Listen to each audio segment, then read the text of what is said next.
Proverbes chapitre 16. Ce matin, j'ai médité encore la parole de Dieu. Et c'est merveilleux, il y a des fois, de voir ce que Dieu est en train de nous parler. Nous sommes debout pour le respect de la parole de Dieu. Après, vous aurez le temps pour vous asseoir. Alléluia. Proverbes chapitre 16, le verset 20. Ça sera notre première lecture. Proverbes chapitre 16, verset 20. La Bible dit ceci.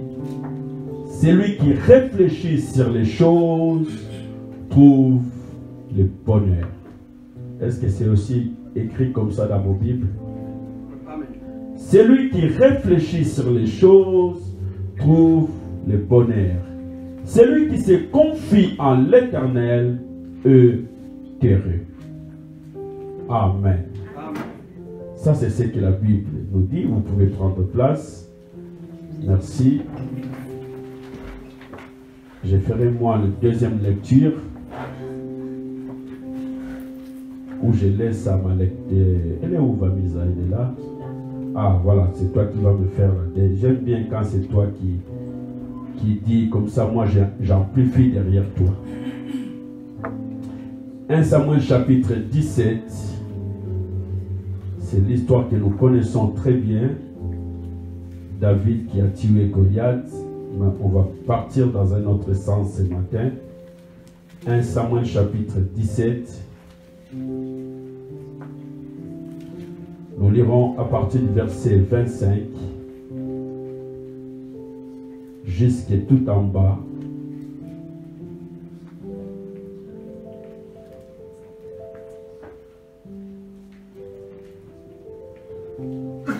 Jusqu'au verset 45. Nous venons faire une très longue lecture. 1 Samuel chapitre 17, verset 25 jusqu'au verset 45. 20 versets. C'est pour ça que je vous ai dit de s'asseoir. Et moi, je clôturerai aussi avec les derniers versets dans 2 Timothée chapitre 2, verset 15. Alors, on y va avec Valmisas. Si vous n'arrivez pas à suivre dans votre Bible, vous regardez derrière moi les versets qui vont défiler. 1 Samuel chapitre 17, verset 25 à 45. Amen. Chacun disait, avez-vous vu s'avancer cet homme? C'est pour jeter un défi à Israël qu'il s'est avancé. Si quelqu'un le tue, le roi le comblera de richesses, et il lui donnera sa fille et libérera sa famille de tout impôt en Israël. David demanda aux hommes qui se trouvaient près de lui, que fera-t-on pour celui qui tuera ce Philistin et qui écartera la honte d'Israël? Et qui écartera la honte d'Israël. Continue, Yaya. Qui est donc ce Philistin? C'est un circoncis. C'est un circoncis.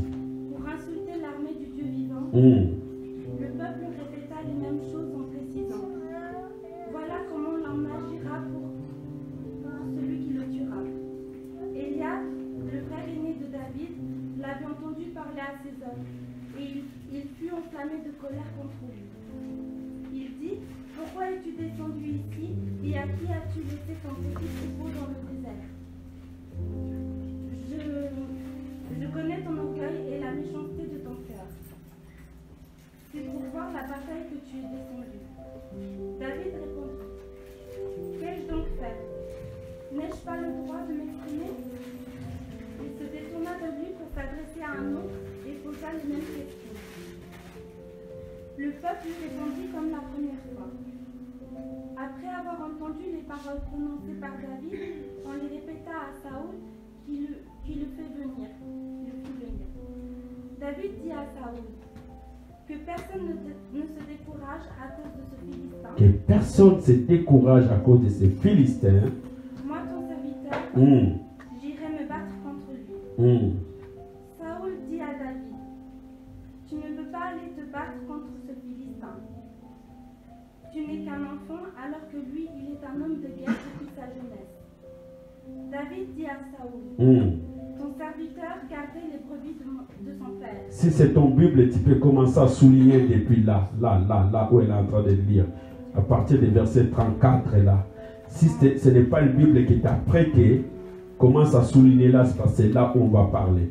Est-ce que tu peux reprendre le verset 34, Yaya, s'il te plaît? J'aime bien ta voix parce que ta voix, elle est petite, mais elle perce. Elle perce et elle est tellement bien. Vas-y, reprends-moi le verset 34. David dit à Saoul, ton serviteur gardait les brebis de son père. Quand un lion ou un ours venait pour en enlever une, troupeau, je courais après lui. J'ai couru après lui. Je l'ai frappé.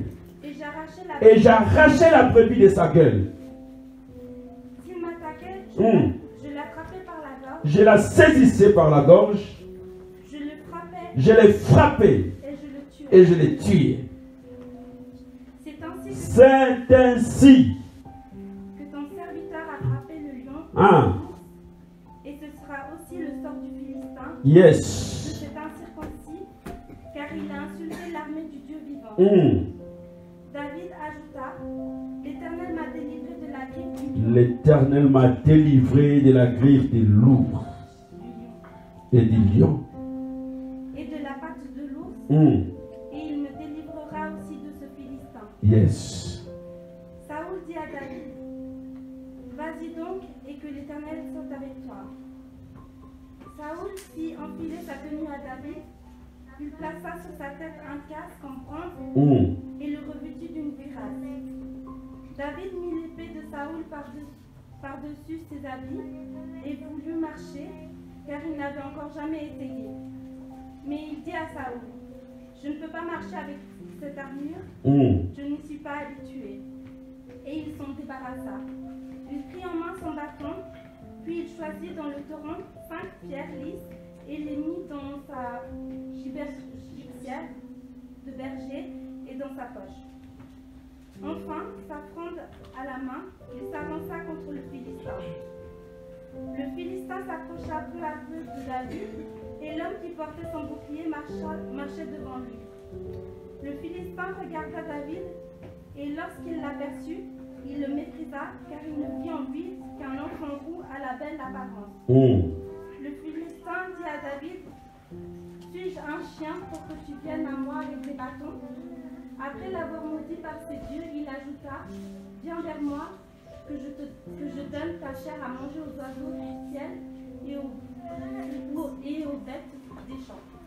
David dit aux Philistins, tu marches contre moi avec l'épée, la lance et le javelot. Moi je marche contre toi au nom de l'Éternel, le maître de l'univers, au nom de Dieu, de l'armée d'Israël que tu as insulté. Amen. Amen. Que Dieu bénisse sa parole et qu'il change les logos en rhéma. Amen. Nous avons eu une très belle lecture. J'aime bien quand un livre a mis ça. Il a une petite voix qui sonne bien dans mes oreilles. Amen. Amen. La Bible dit, celui qui réfléchit à des choses trouve le bonheur. Souvent quand on parle du bonheur dans les livres des proverbes, souvent les gens parlent seulement des versets qu'on dit, celui qui trouve une femme trouve le bonheur. Mais la Bible ne parle pas seulement du bonheur parce qu'on a trouvé une femme, mais la Bible parle aussi du bonheur quand on réfléchit à des choses. Vous savez, il y a des fois dans la vie ou dans les choses qu'on fait dans la vie quotidienne, pour réussir à ce que tu es en train de faire, il faut apprendre un temps de s'asseoir et de réfléchir. Les gens qui font des choses à la va-vite là, souvent ils échouent.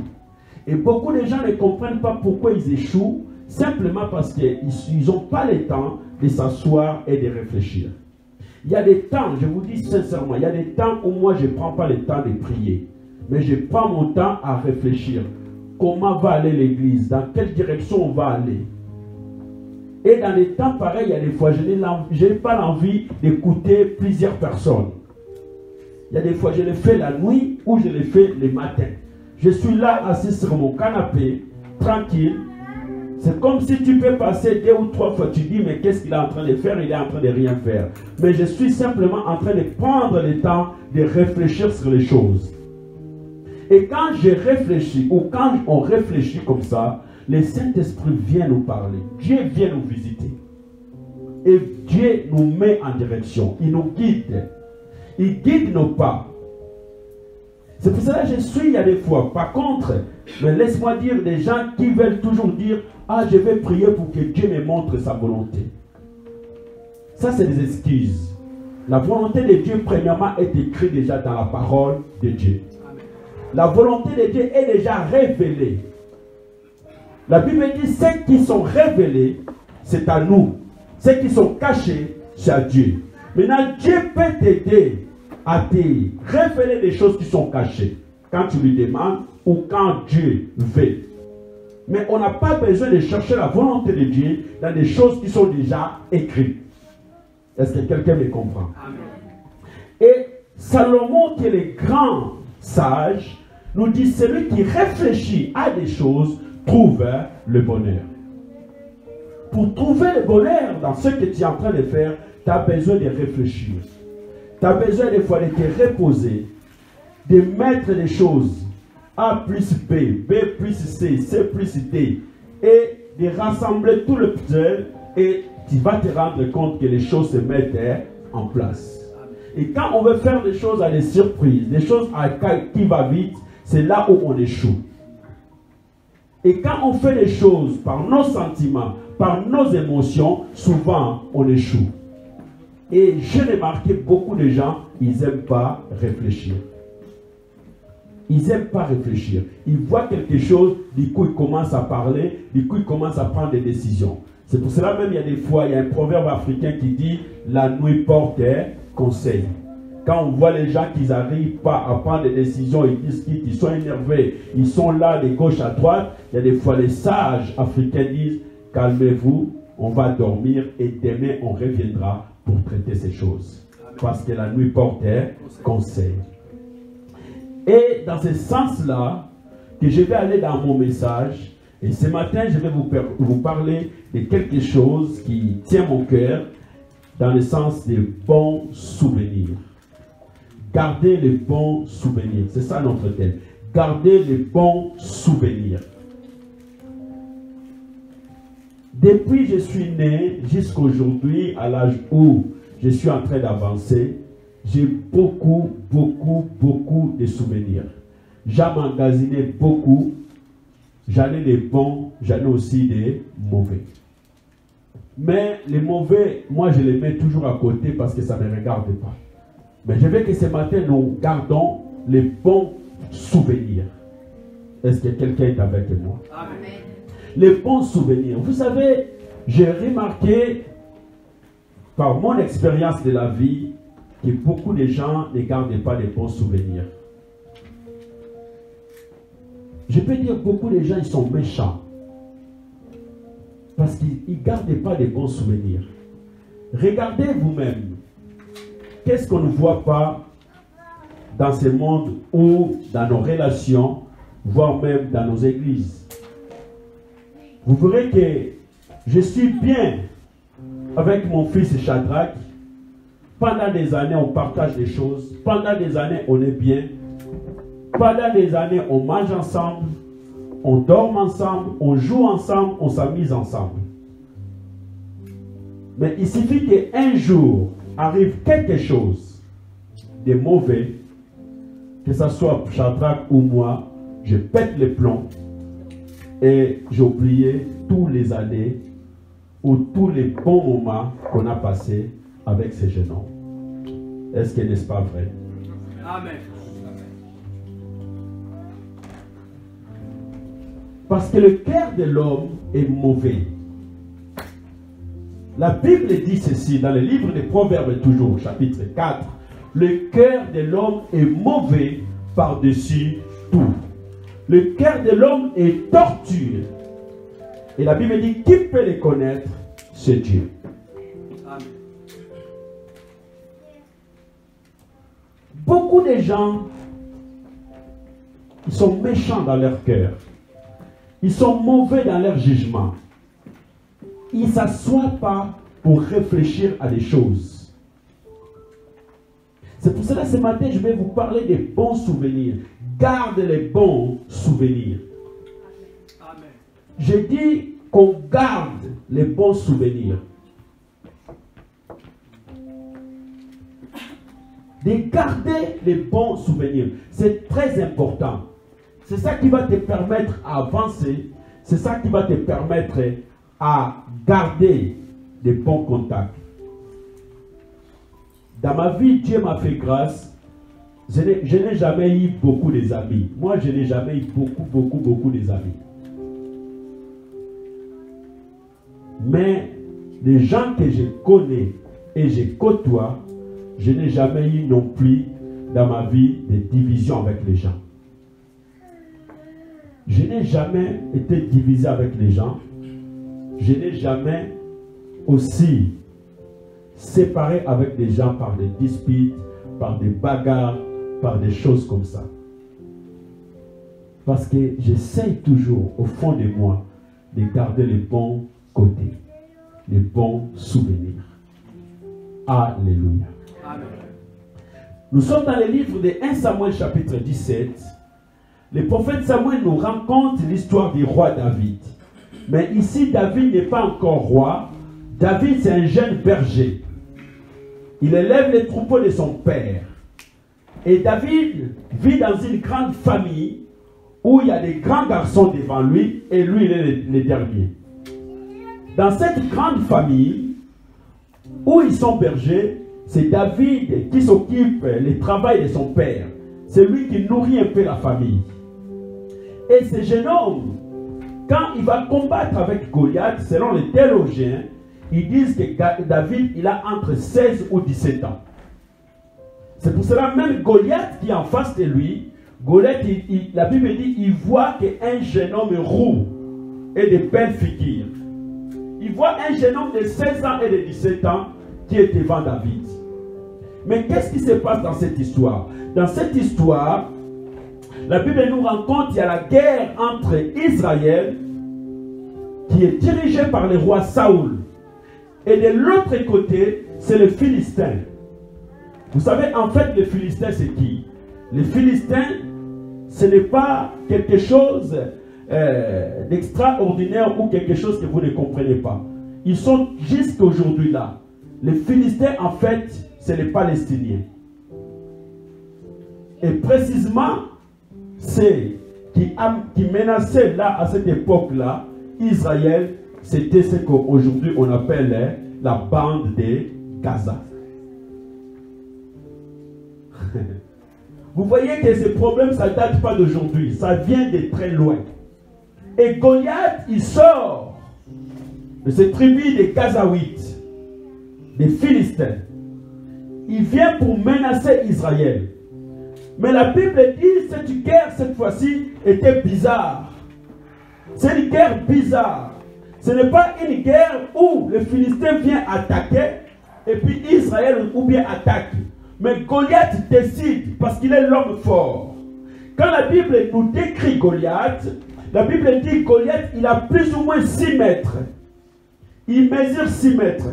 Moi, je mesure 1m76, 77. Imaginez maintenant Goliath qui mesure 6 mètres. Je crois qu'il va toucher même ses plafonds. Ou bien même il va dépasser. Parce que je ne crois pas qu'ici il y a 6 mètres. Il y a un peu plus. Donc Goliath, il dépasse déjà ici 6 mètres. Et il a 6 doigts dans chaque main. Il a 6 doigts dans chaque main. Et Goliath, depuis son enfance, il s'est mis à l'armée. C'est un homme de guerre. Un homme qui est habitué à des conflits, à des batailles. Un homme de défis. Il est comme ça, Goliath, dans sa vie. Vous savez, moi j'ai grandi avec des gens depuis qu'on était tout petit. Pendant qu'on jouait à des petits camions, lui dit, moi je serai militaire. Et aujourd'hui, je lui vois aussi, il est militaire. Goliath, depuis sa naissance, depuis qu'il avait ses bas âges, son idée c'est faire la guerre, combattre. Il a 6 doigts dans chaque main. Donc il a 24 doigts. Au lieu de 20. Il mesure 6 mètres. C'est un homme de guerre, expérimenté à la guerre, expérimenté au combat. Et Goliath, il dit, j'en ai marre, parce qu'il savait que chaque fois, il y avait des batailles entre Israël et les Philistins. Souvent, Israël gagnait. Souvent aussi, donc il en avait marre de cette humiliation. Et souvent, Israël attaquait, les Philistins attaquaient aussi. Mais cette fois-ci, Goliath, il dit, je ne veux pas que ça soit une guerre comme ça. Donc moi, de notre côté des Philistins, je sors. Et vous, de l'autre côté d'Israël, sortez aussi une personne. On va se battre tête à tête. Et celui qui va gagner, donc il gagne pour la nation. Donc tous les peuples, vous comprenez, leur espoir dépend de la personne qui va sortir. Et du côté des Philistins, Goliath est sorti déjà. Et la Bible nous dit ceci, si vous êtes des lecteurs de la Bible nous dit, quand Goliath avançait, Israël reculait. Donc s'il fait seulement un pas, tellement ce pas ça sonnait fort, les enfants d'Israël reculaient. Quand Goliath parlait, les enfants d'Israël reculaient. Alors, les enfants d'Israël, ils ont un roi qui s'appelle Saoul. Le roi Saoul, c'est aussi un homme de guerre. Le roi Saoul a combattu aussi les ennemis. Il a gagné. À telle enceinte que les femmes d'Israël, ils ont fait un chant pour Saoul. Ils ont commencé à chanter pour lui. Ils ont commencé aussi à célébrer Saoul. Parce que c'est un homme de guerre, c'est un homme de combat. Mais Saoul, quand il regarde Goliath, il n'arrive pas. Il est tétanisé. Il n'arrive pas à avancer. Il n'arrive pas à décider. Il ne sait plus quoi faire. Parce que Saoul, il comprend que si moi-même je pars, Goliath il va me tuer.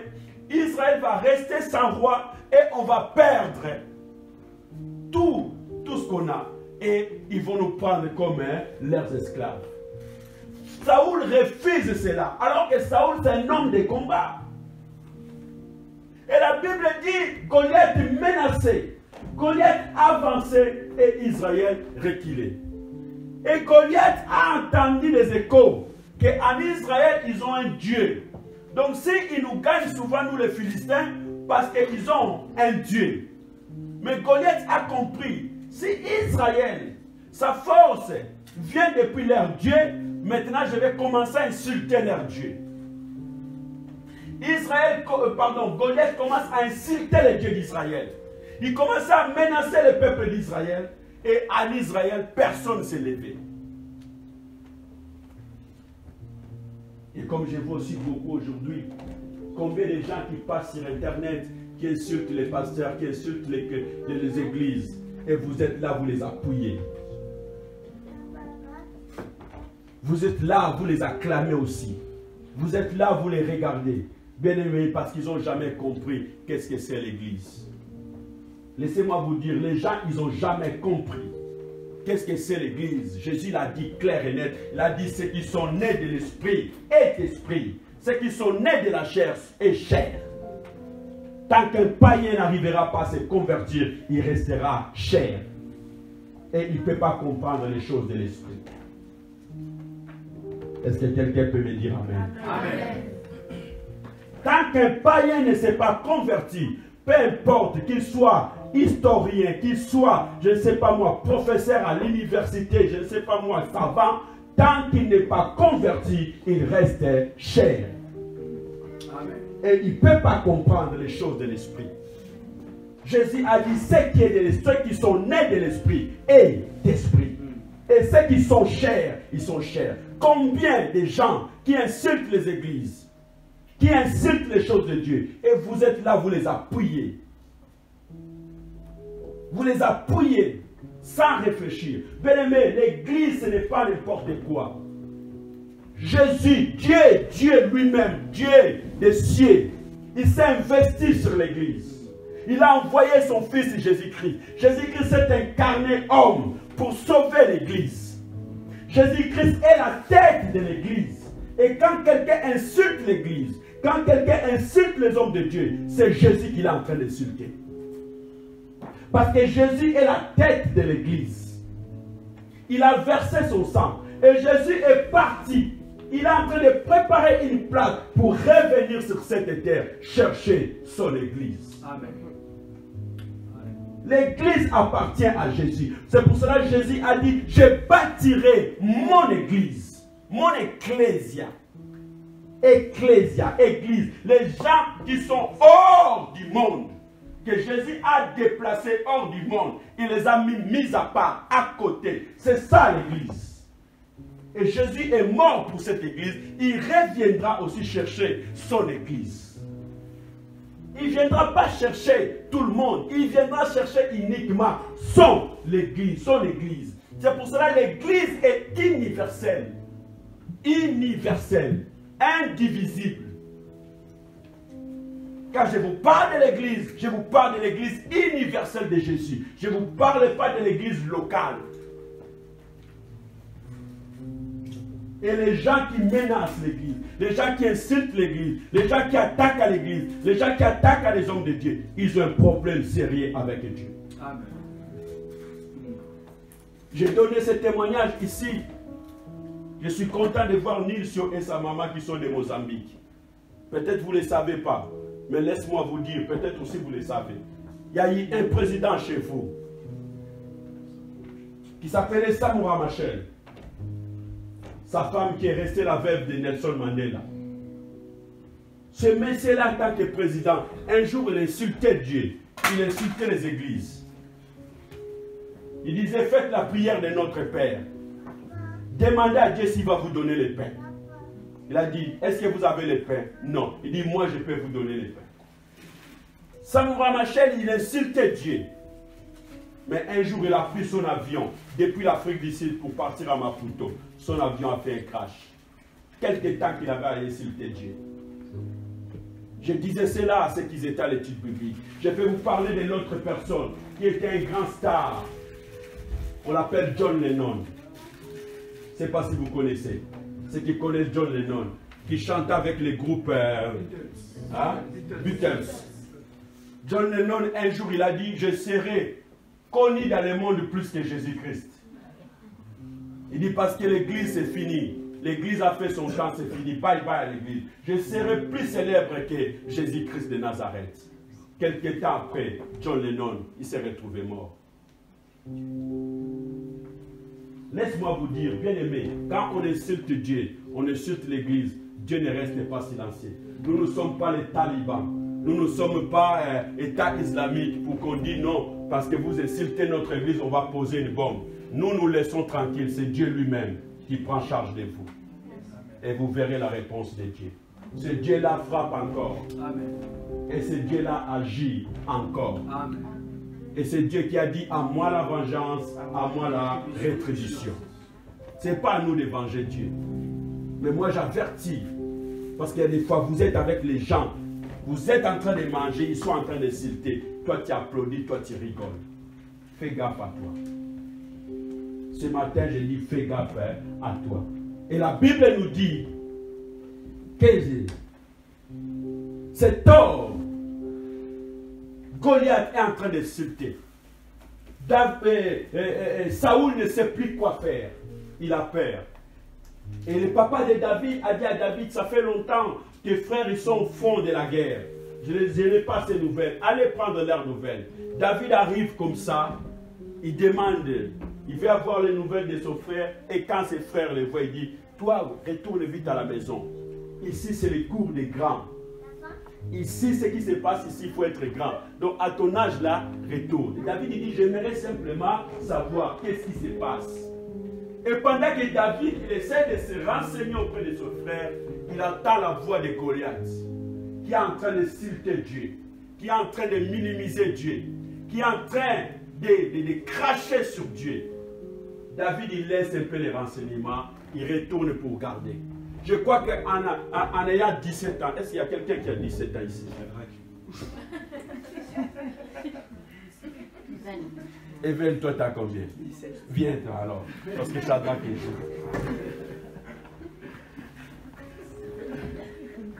Toi, tu es notre David. Ce matin. Alors, regardez un peu la taille de ce jeune. En plus, il est beau aussi. Hein? Bon, il n'est pas beau. Hein? Alors, regardons cette taille de ce jeune homme de 17 ans. Maintenant, en face de lui, il a un guerrier de 6 mètres. Tu le prends là. Tu le prends là. Pasteur, vas-y, va. Viens, gamin. Toi, tu restes là. Toi, tu restes là. En plus, tu es costaud aussi. Ce matin, tu es notre Goliath. Ah, alors, allez. Viens là, Divet, viens, Divet. Ah, il y a Divet qui est plus grand qui a tourné. Toi, tu mesures combien? 1,97. Oh, à côté de toi, je suis petit. Je suis un de jardin, moi. Bon, je suis désolé, tu es notre Goliath. Mets-toi là. Alors, regardons un jeune homme de 17 ans. Et en face de lui, là, Divet est là, qui est 1,97 m. Hein. Donc, il faut mettre maintenant Goliath x 3. Donc, x 2 déjà, je crois que Divet il touche là. Maintenant, x 3, il dépasse. Vous comprenez? Goliath, il est là. Il est là. Devant un jeune homme de 17 ans. Et Goliath, quand il part, tout Israël, moi je suis comme Saoul. Je recule déjà. J'ai peur. Vous comprenez? Mais David, lui, il est venu maintenant voir les rois. D'abord, il s'est renseigné, il a dit, si j'arrive à battre cet homme, qu'est-ce qu'on va me donner comme récompense? On dit, le roi, il va te couronner et il va te donner sa fille en mariage. Donc, David, qui est un berger, il va changer le statut de berger en passant directement dans le palais royal. Est-ce que quelqu'un comprend? Amen. Amen. C'est pour ça que je vous dis bien, quand tu viens à l'église, il faut savoir pourquoi tu viens à l'église. Pourquoi on vient à l'église? On ne vient pas pour être guéri. On ne vient pas pour avoir des bénédictions. On vient pour la vie éternelle. Amen. Change ta vision de venir à l'église. On ne vient pas pour se voir entre nous. L'église, ce n'est pas un truc des Congolais, des Angolais, des Suisses. Non. Est-ce que quelqu'un comprend? Amen. Ah, je vais là-bas parce que là-bas, la louange, elle est... Non, on ne vient pas pour la louange. Sinon, danse chez toi. On vient ici pour la vie éternelle. Si ton objectif, ce n'est pas pour la vie éternelle, tu es en train de passer à côté. Est-ce que quelqu'un est avec moi? Amen. On ne vient pas pour se voir. Dimanche passé, j'ai beaucoup aimé le pasteur José, il a dit quoi? Il allait à l'église pour aller montrer ses habits. Si c'est aussi ton objectif, change. Il disait qu'il allait aussi pour aller regarder des belles filles. Si tu viens aussi pour les belles filles ici, change. Parce que moi, ces belles filles qui sont là, je vais les voir mariées. Amen. Amen. Si tu viens pour des aventures, je te chasserai d'ici. Parce que je vais voir ces belles filles se marier. Je vais les voir se marier. Je n'autorise pas à des filles, écoutez-moi bien les filles, je n'autorise pas que vous ayez vos permis de pousser. Permis de pousser. Quand vous allez à Lausanne, à Genève, vous voyez toutes les jeunes filles avec leurs poussettes. Ils ont déjà reçu leur permis de pousser avant leur permis de conduire. Je n'autorise pas des filles que vous revenez ici, vous me dites, où est tellement cet homme humain, bon, je suis déjà enceinte. Non, je refuse. Je vais vous voir marier, des filles comme des garçons. Est-ce que vous êtes là? Amen. Oh, est-ce que je parle à quelqu'un ici? Amen. Alors dis à ton copain, dis à ta copine déjà que notre pasteur ne veut pas ces choses-là. Je vais vous voir tous mariés. Oh, quelqu'un peut me dire amen. Amen. Dites-moi une bonne amen pour Amen. continuer. Je ne veux pas voir des permis de pousser. Alléluia. Goliath et David. Alors, David, il va chez Saoul, il dit, mon roi, vous pouvez vous asseoir. Merci. Goliath, David, il va chez Saoul, il dit, mon Seigneur, moi je vais battre cet homme. Moi je suis sûr, le roi, il était content de l'autre côté. Parce qu'il dit, comme moi je ne peux pas aller, je n'ai pas même pas l'envie d'aller, Alors, comme ce jeune homme lui-même, il s'est proposé, je lui laisse aller mourir. Il a dit, je lui laisse aller mourir. Alors, qu'est-ce qu'il fait? Il enlève son tenue militaire. Il dit à David, viens là, petit. Tu as voulu te battre, viens. Il enlève son tenue militaire et tac, il met sur David. Mais la Bible dit, quand David il met ça, il n'arrive pas. Parce que les tenues militaires de l'époque, c'était en fer. C'est comme quand vous allez en Rome, vous voyez ces soldats romains. C'est ce que l'apôtre Paul nous présente dans l'Éphésiens chapitre 6. Les casques d'Israël, cuirasses, les boucliers de la foi. C'est tout en fer. Et David n'arrive pas. Il est trop jeune, il est petit. Il s'en sale, il va tomber. Et il comprend qu'il n'arrive pas. Il a dit non, non, non, roi, enlève ça moi. On lui a enlevé. Mais le roi ne comprend pas comment tu vas te battre. Le roi, il a dit maintenant, si tu n'arrives pas à mettre ton tennis, parce que là, en face de toi, la Bible nous dit, Goliath, il a l'épée, il a une épée. Et Goliath, il dit déjà, avec cette épée, je vais te tuer, mon petit. David, il n'arrive pas. Mais Olé Saoul, il dit, bon, comme tu n'arrives pas, on te met à côté, petit. Je vais chercher quelqu'un d'autre. Mais David, il dit, mon Seigneur, moi j'irai battre cet homme, cet incirconcis, parce qu'il a insulté le nom de mon Dieu. J'aime les gens qui défendent la cause de Dieu. Amen. Là où on insulte ton église, toi tu applaudis. Et demain tu viens prier encore ici. Non, tu as un problème. Je te dis clair et net, tu as un problème. Tu as un problème. On fait des choses, toi tu n'apprécies pas. Les choses des autres, c'est ça que toi tu apprécies. Tu as un problème. D'autres églises, ils font les choses, toi tu acclames, tu apprécies. Nous on fait, tu boudes. Ah non, c'est pas bien. Ils n'ont pas bien fait. Tu as un problème, répands-toi. Je te dis, répands-toi. Amen. Amen. David, je vais avancer. David, il arrive auprès de Goliath. Pardon, auprès de Saoul. Mais lisons avec moi le verset 34. C'est là où je vous ai dit de souligner. On peut dire déjà 33. Saoul dit à David, écoute ce que le roi dit. Quand le roi il a dit qu'il n'arrive pas à mettre même les tenues militaires, il est trop jeune, il est trop petit.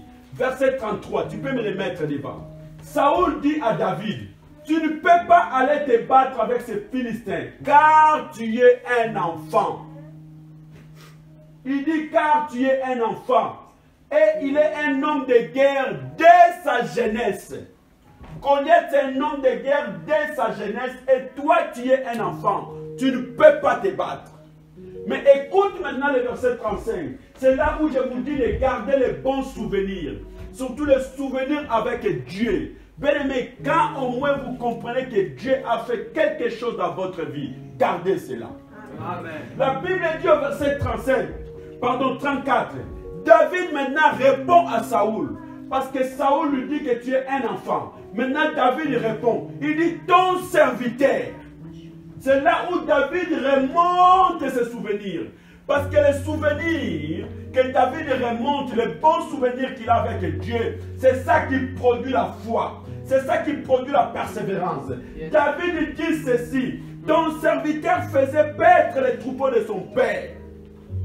Quand un lion ou un ours venait enlever des troupeaux, regarde le verset 35. Il dit, je courais. Il courait après les lions. Il courait après l'ours. David courait à son âge de 16-17 ans. Il courait derrière un lion. Il courait derrière l'ours. Il dit, je l'ai frappé. J'arrachais la brebis de sa gueule. Et s'il se dressait contre moi, je le saisissais par la gorge. Je l'ai frappé et je l'ai tué. Écoute ce que ce jeune homme est en train de dire. Bien-aimé dans le Seigneur, nous ne sommes pas ceux-là qui aiment mettre des vidéos, des choses passer tous les dimanches ici dire ce que Dieu a dit. Beaucoup des églises le font. Je n'ai rien contre.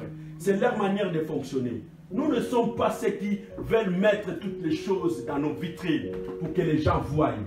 Mais je vous dis, Dieu fait des choses ici. Et Dieu fait des choses dans nos vies. Nous sommes un témoignage vivant. Nous sommes un témoignage réel. On a vu la main de Dieu. On a vu la puissance de Dieu. On a vu la gloire de Dieu. On a vu Dieu descendre dans nos vies. On l'a vu. On peut témoigner haut et fort.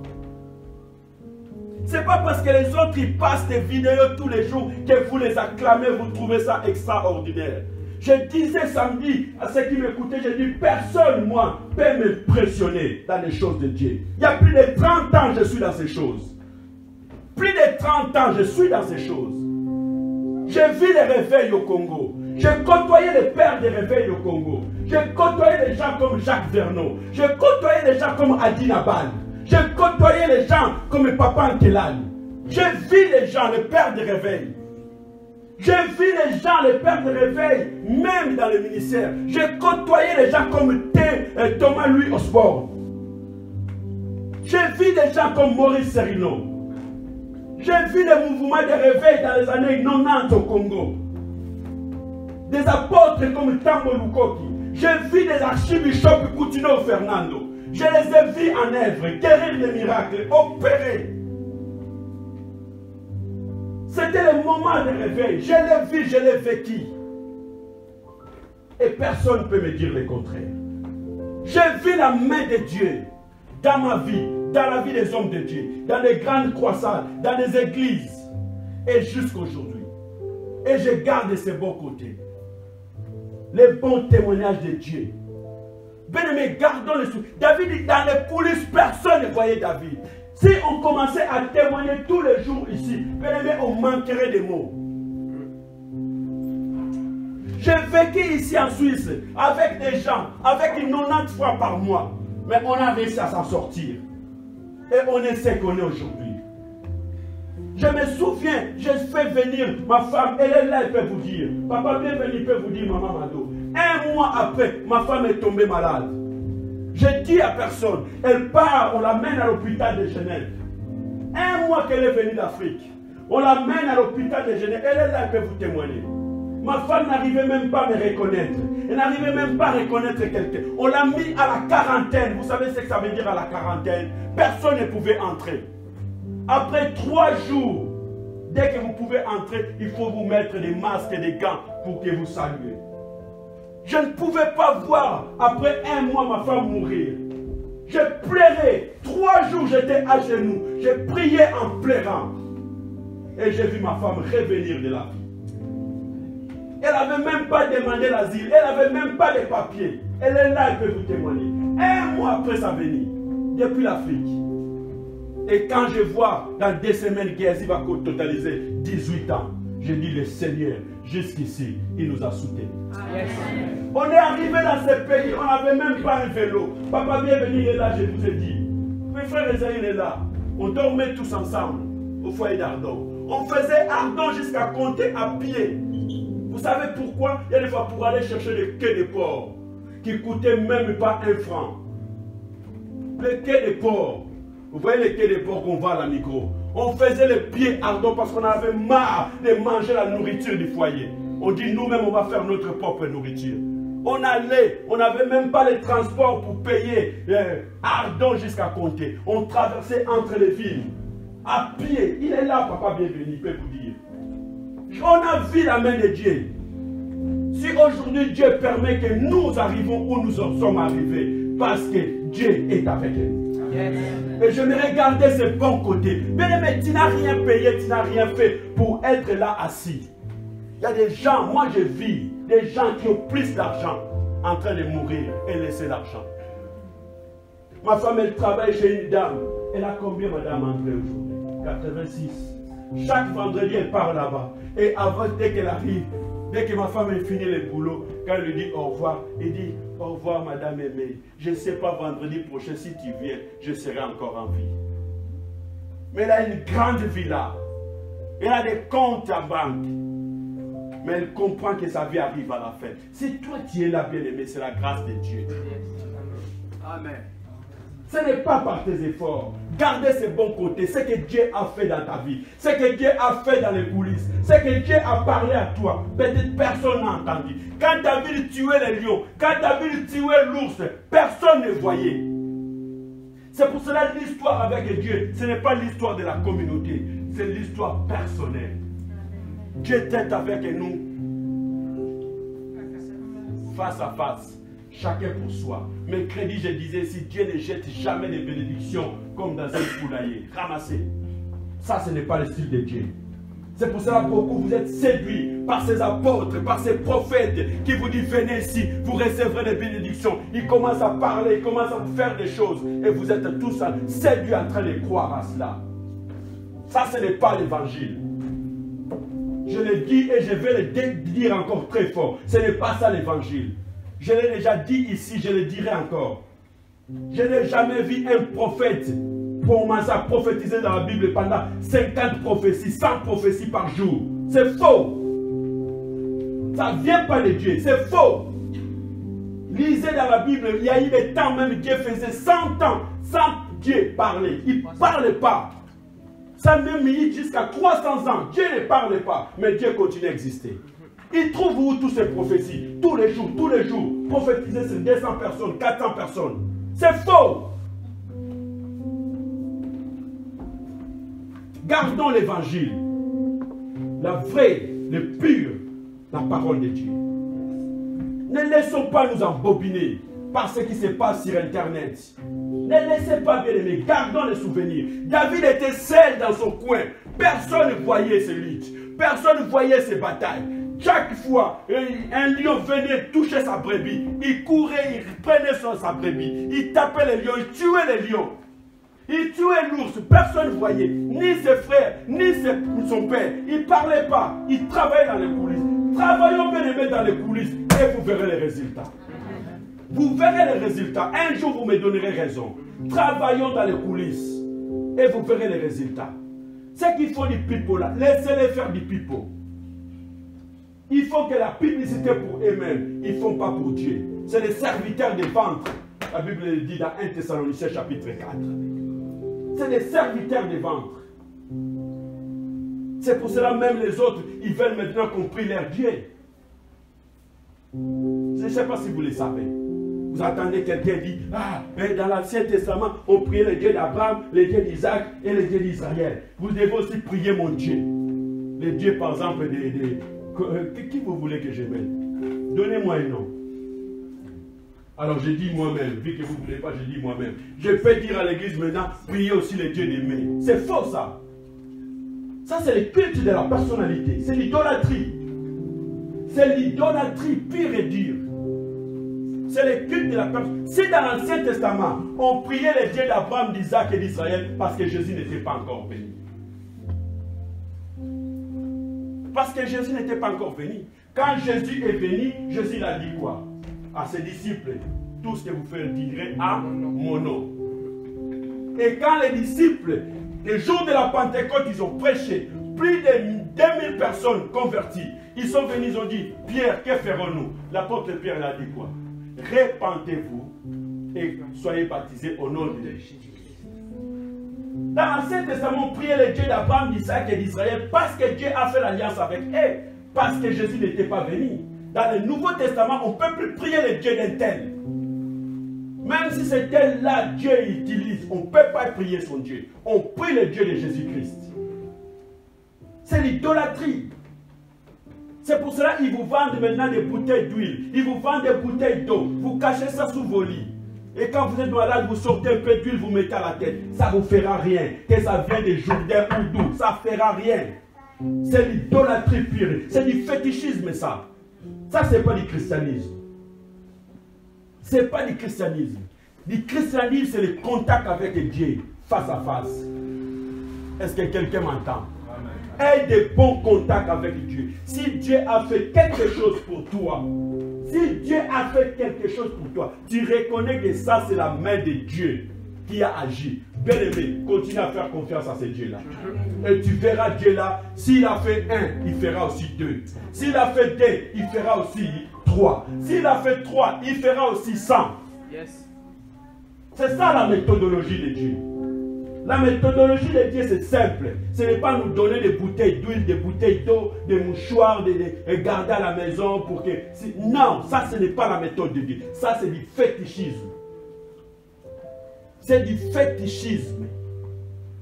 C'est pour ça que vous voyez aussi d'autres pasteurs, d'autres hommes de Dieu maintenant, ils veulent aussi que les gens se mettent à genoux. Dès qu'ils arrivent, les gens se mettent à genoux et les saluent et les lèvent. Et les gens ils sont contents. Oui, je suis devant un homme de Dieu. C'est l'idolâtrie, c'est le culte de la personnalité.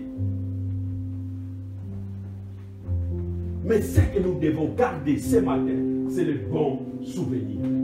David il dit, mon roi, j'irai me battre, j'irai taper cet homme-là. Parce que dans les coulisses, j'ai vu la main de Dieu. Dieu m'a donné la force de tuer le lion. Dieu m'a donné la force de tuer l'ours. Si j'ai réussi à tuer l'ours, si j'ai réussi à tuer le lion, c'est que cet homme-là, je le tuerai. Je le tuerai. Je dis, si Dieu même t'a permis que tu sois en vie, la maladie là ne peut pas te tuer. Tu gagneras. Est-ce que quelqu'un est avec moi? Amen. Si Dieu a permis que tu trouves déjà un copain ou une copine, je te dis, tu marieras. Si Dieu a déjà fait que tu trouves un foyer, je te dis dans ce foyer-là, il y aura des enfants. Amen. Dieu ne peut pas te faire marier et sans enfants. Est-ce que quelqu'un comprend? Amen. Si Dieu a permis que tu sois en Suisse, les papiers là, il te donnera. Amen. Parce qu'il dit, là où foulera la plante de tes pieds, je te les donne en possession. Il te les donnera.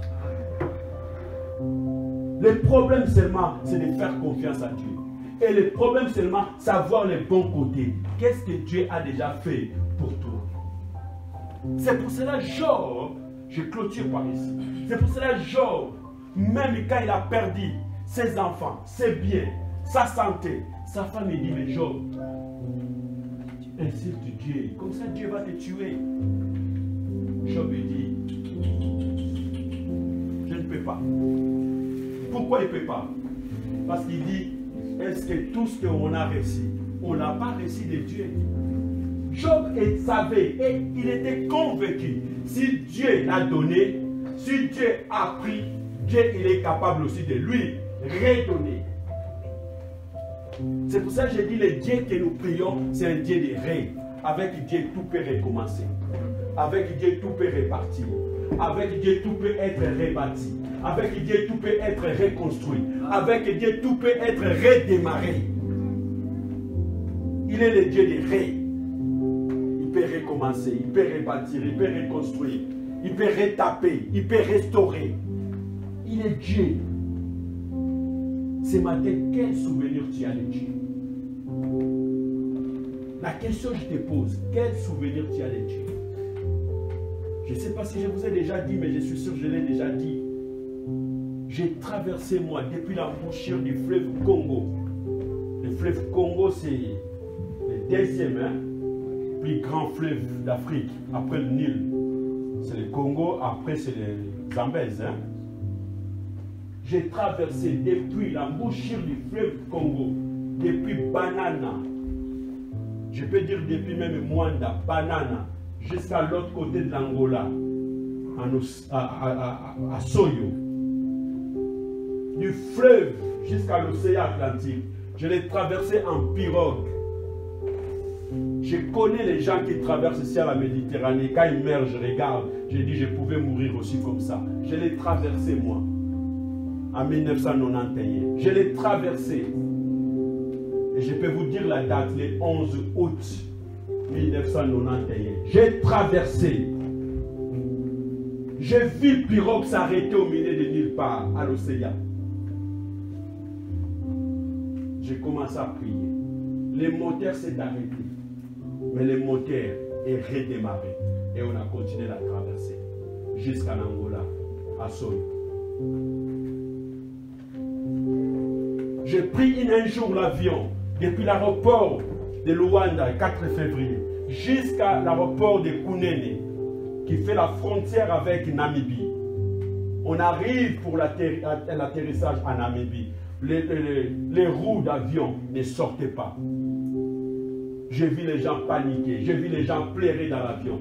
Pendant 45 minutes, on est resté coincé à tourner dans les airs.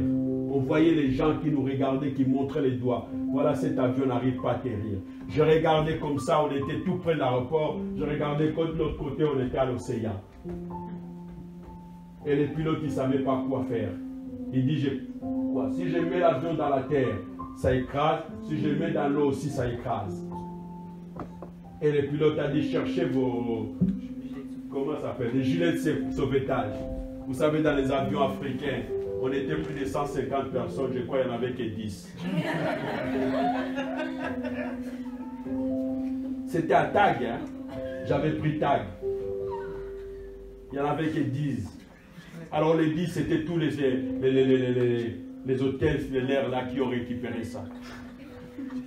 Alors vous imaginez, vous ne savez plus comment atterrir. Restez dans les airs. Si aussi les carburants, ça finit dans les airs, vous mourrez. Si vous descendez sur la terre, vous mourrez. Vous descendez à la mer, vous mourrez. On ne savait plus quoi faire.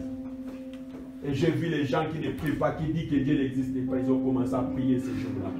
Moi, j'ai gardé mon calme et j'ai continué à prier. Au bout de 45 minutes, j'ai entendu boum, boum, boum, boum. J'ai dit, mais c'était les roues qui ont sorti. Et l'avion a atterri en douceur.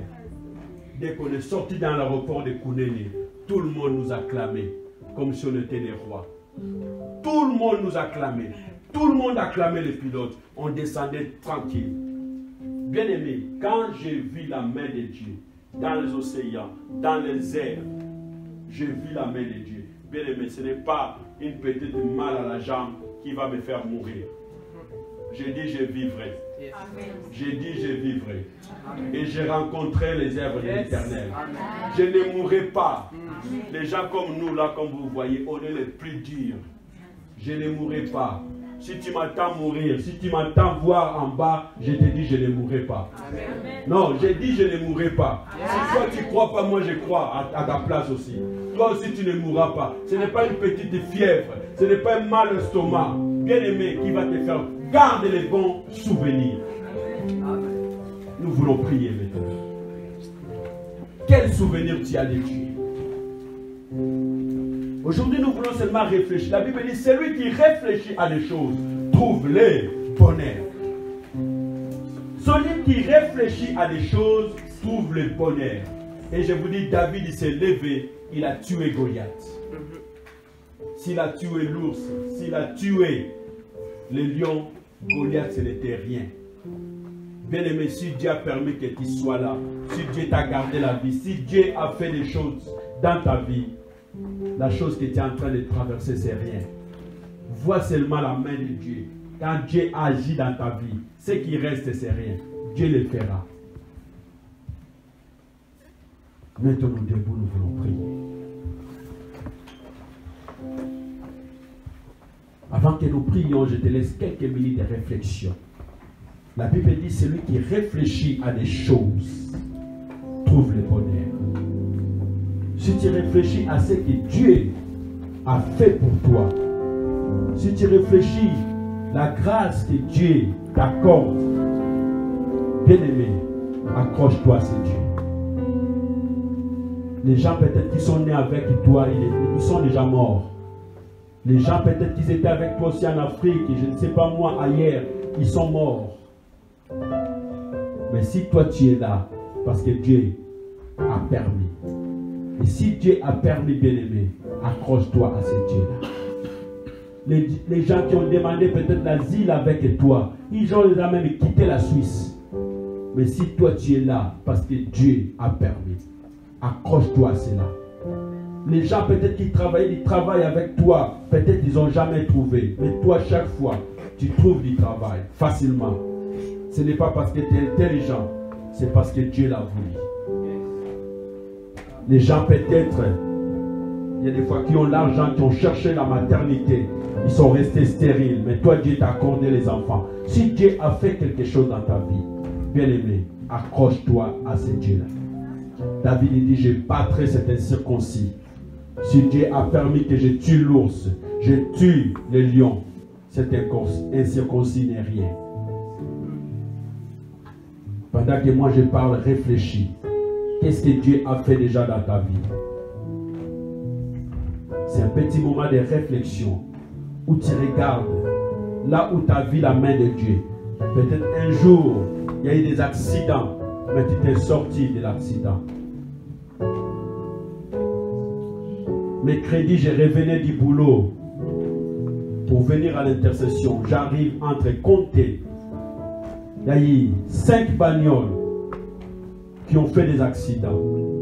Moi, j'étais dans le 9e. Dieu m'a épargné.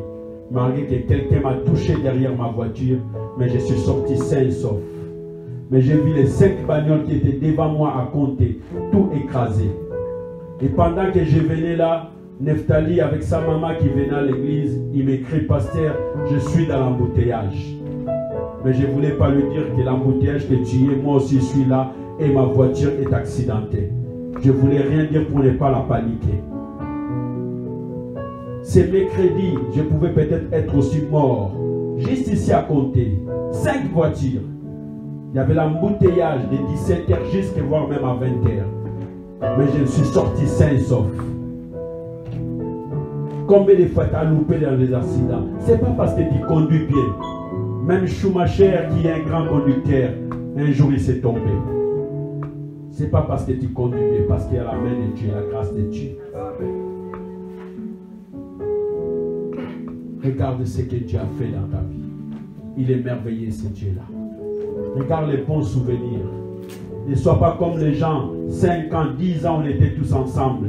À cause d'une petite chose, tu t'énerves, tu claques la porte. Garde les bons côtés. Job dit non, je n'abandonnerai pas ce Dieu. C'est de lui, j'ai tout réussi. Même s'il a tout pris, je sais qu'il va me redonner encore. Regarde les bons côtés. Quelques minutes encore de réflexion avant que nous prions. Nous arrivons à la fin de l'année. Peut-être les choses que tu as demandées depuis janvier, tu n'as pas réussi.